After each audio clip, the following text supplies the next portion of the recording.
Clapping, whooping and cheering for Mr. Jack Bartlett.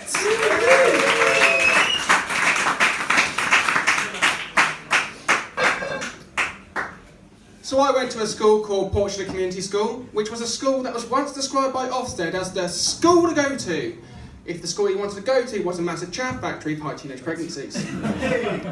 And my time in school, it wasn't a good one, ladies and gentlemen, as I was bullied.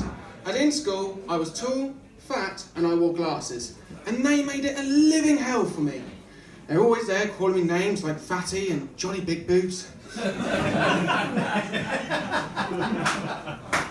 The teachers could be very cruel. And because I was being bullied, I'd often lash out of anger because I wouldn't know how to handle it, which would often mean I have to go see the head teacher, which I hated. He gave terrible blowjobs. And if he wasn't in, I'd have to go see the deputy. And let me tell you, the cowboy hat didn't make it any better. But my main punishment was having to go litter picking, which would often involve me rooting around bushes, picking up any sort of crap that I could find. And this one time, I actually found a carrier bag full of dildos. And that's when I thought, oh, that's why mums go to Iceland.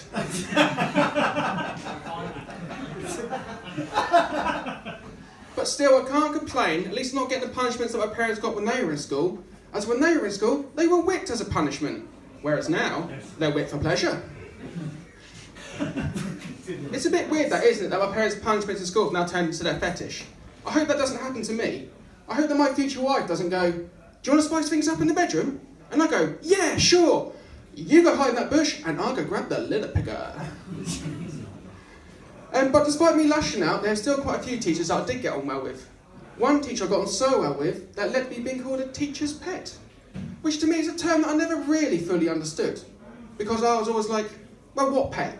A dog? Well, that would explain all the stroking. I just think we got on really well because I really enjoyed his history lessons. As in his history lessons, we got to learn about the witches in the 1600s, and we got to learn about this one witch called Ellen Davies who lived in Wales, who was executed by the English for trying to summon the devil. But what the English didn't realise was that she was actually just trying to speak Welsh. He also taught us about the Roman Empire and how they amended the calendar for two of their emperors, introduced the month of August for Emperor Augustus, and then introduced the month of July for Julius Caesar. I just think it's such a shame they didn't introduce the month for one of the lesser known emperors, Marcus Aurelius, because I could really do with a month of oral. I also got to take astronomy, with the Apollo missions especially piquing my interest, as well as Neil Armstrong's words, one small step for man, one giant leap for mankind. I just thought they were so profound, such a significant part of human history, that stopped the Cold War and united us as a people. Although I can't help but feel that someone missed out on an opportunity for some advertisement there. Can you imagine if they did? One small step for man, one giant leap for mankind. Moonpig.com. On the subject of the Apollo missions, did you know that Neil Armstrong only decided to go to the moon after having a massive fight with his wife? Yeah, he just said he needed some space. I also got to take religious studies, which is where you get to learn about other religions, with Judaism being my favourite, mainly because of the story of how Moses led the Jews across the desert for 40 days and 40 nights, and he then received the 10 Commandments from God. These would be the same 10 Commandments that help set our morals and our culture as we know it today. One of them being, thou shalt not covet a neighbour's wife, servant, or animal. Now that's a commandment that I completely agree with, but I've got to ask, who at the time was shagging animals? Who the hell was going, hey Jonah, you see that bull over there? Let's grab that one by the horns if you know what I mean. What else did I take? Science, I also got to take science, which is where we got to learn about sex. And in those lessons, they helped us to dispel some of the myths regarding sex. Like, for example, one of the myths going around is that apparently you can't get a girl pregnant the first time that you have sex with her.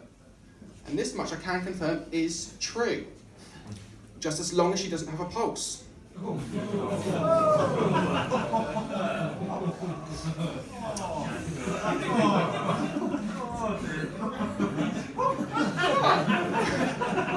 It's fine.